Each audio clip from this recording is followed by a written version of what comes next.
আমরা এখন আলোচনা করব হচ্ছে কজেটিভ ভার্ব নিয়ে। তো এই কজেটিভ ভার্বটা হচ্ছে আমরা অনেক সময় বলি যে মা শিশুকে চাঁদ দেখায়, আমি তাকে খাওয়াই, আমি তাকে কাজটি করাই। তো এরকম ভার্ব যখন আমরা খুঁজি, অনেক সময় খুঁজে পাই না। তাহলে আমি যদি বলি যে আমি কাজ করি, আই ডু, হ্যাঁ, আমি কাজ করাই, হ্যাঁ, আমি কাজ করাই, এইখানে এসে তো কিন্তু আমরা সমস্যায় পড়ে যাই।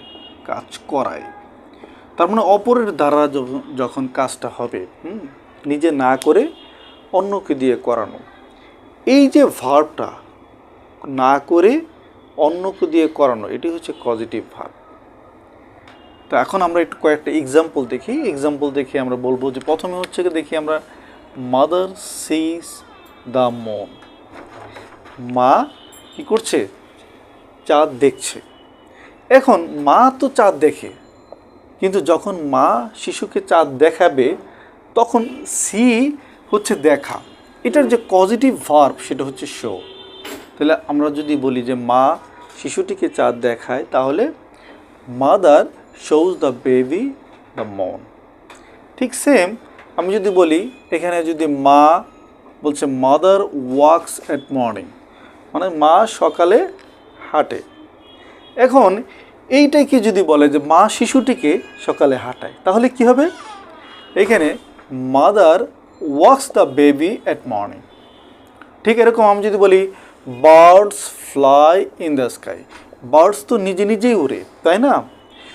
এইখানে দ্বিতীয় বাক্যে যদি আমরা এখানে দেখি birds I fly a kite in the sky, তার মানে এইবার আমি কিন্তু উড়ি না, আমি হচ্ছে উড়াই। এটি হচ্ছে পজিটিভ ভার্ব। এখন যখন আমরা দেখব যে কিছু কিছু ভার্ব রয়েছে যেই ভার্বগুলির পজিটিভ ফর্ম রয়েছে, কিন্তু অনেক সময় আমরা খুঁজে পাবো না যে পজিটিভ ফর্ম অনেক ভার্বের নেই। সেক্ষেত্রে আমরা কি করব? সেক্ষেত্রে আমরা এখানে কয়েকটি ওয়ার্ড লিখেছি। একটা হচ্ছে make, let, help, get, have. এই শব্দগুলির সহযোগিতায় আমরা পজিটিভ ভার্ব দিয়ে সেন্টেন্স তৈরি করতে পারবো। তো এখন আমরা যদি দেখি এক্সাম্পলগুলি, যদি দেখি হি ওয়াজ লেটিং মি দ্য ওয়ার্ক, মানে সে আমাকে কাজটি করাচ্ছিল। তাহলে এখন এই লেটিং এইখানে হচ্ছে কি পজিটিভ ভার্ব নেই এই বাক্যে। করানো ইংরেজি আমরা জানি না, সুতরাং এই লেটিং শব্দটা নিয়ে আসা হয়েছে, এটা কন্টিনিউয়াস টেন্স, যার কারণে এটা লেটিং বসছে এখানে। হ্যাঁ, এখন কথা হচ্ছে তোমরা এখন কনফিউশনে পড়ে যাবা, সেটা এখানে ডু বসবে না টু ডু বসবে অথবা ডিড বসবে। তা আমরা এখানে আমি বলবো যে এইখানে যতগুলি ভার্ব রয়েছে এর ভিতরে মেক, লেট, হেল্প, এই তিনটা যদি কোনো বাক্যে আমরা বসাতে পারি, তাহলে সেইখানে বস্তু বসুক অথবা ব্যক্তি বসুক, এই পজিটিভ ভার্বের পরে ভার্বের বেস ফর্মটা হবে। বেস ফর্ম মানে মূল ফর্ম। এটা শেষে আইএনজি হতে পারবে না, ডুইং হতে পারবে না, অথবা ডাজ হতে পারবে না, অথবা ডিড হবে না। তারপর না আমরা বুঝতে পারলাম যে এই তিনটা পজিটিভ ভার্ব মেক, লেট এবং হেল্প, এই তিনটি যদি বাক্যে ব্যবহৃত হয়, এর পরবর্তীতে আমরা যে ভার্বটা বসাবো সেই ভার্বটা হবে ভার্বের মূল ফর্ম। দ্যাট মিনস কোনো পরিবর্তন হবে না। দ্বিতীয় বাক্যে দেখি I helped you, I helped you to do did the work, আমি তোমাকে সহযোগিতা করেছিলাম কাজটি করাতে। তাহলে এখন এখানে ডু বসবে, টু ডু বসবে অথবা ডিড বসবে। আমরা পূর্বে আলোচনা করেছি যে মেক, লেট, হেল্প, এরপরে ভার্বের মূল ফর্ম হবে, সুতরাং এখানে আনসার হবে ডু। এরপর আমরা দেখি মেক, ঠিক একই রকম I make him to do did the work, কী হবে? আমি তাকে কাজটি করাই। তাহলে সেক্ষেত্রে আমরা অবশ্যই এখানে ডু নিয়ে আসবো, যেহেতু এখানে আমরা বলছি যে ব্যক্তি বা বস্তু যাই বসুক সেখানে আমরা ভার্বের মূল ফর্ম বসাবো। পরের বাক্যটা দেখি, আই গেট হিম। এখন গেটের বিষয়টা হচ্ছে, গেটে দুই রকমের ফর্ম বসবে। যদি বস্তু হয়, বস্তু হলে ভার্বের পাস্ট পার্টিসিপল ফর্ম হবে।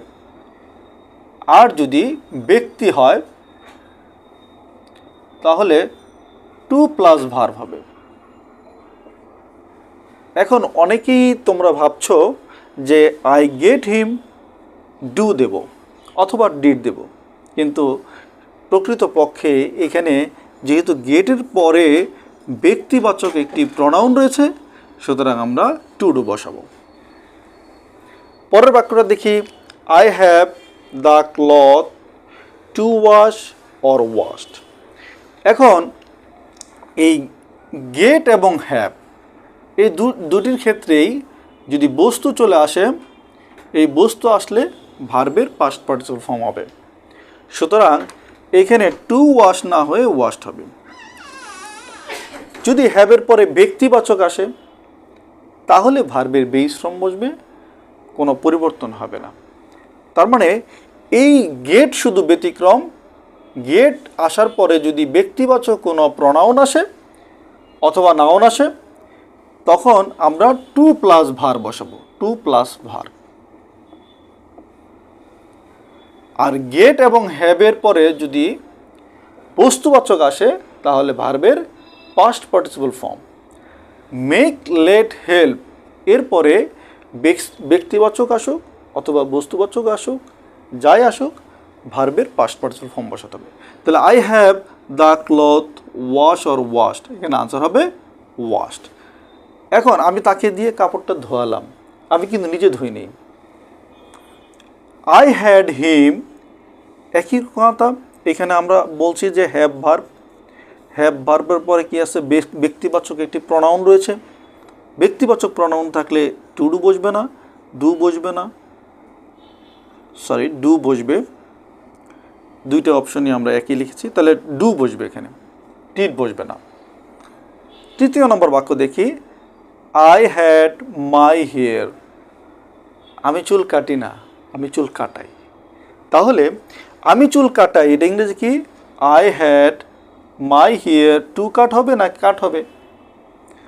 এইখানে মাই হেয়ার নিশ্চয়ই ব্যক্তিবাচক নয়, অবশ্যই বস্তুবাচক, সুতরাং হবে কাট, ভার্বের পাস্ট পার্টিসিপল ফর্ম।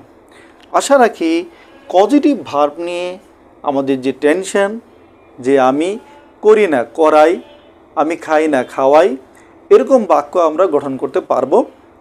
সবাই ভালো থাকবেন।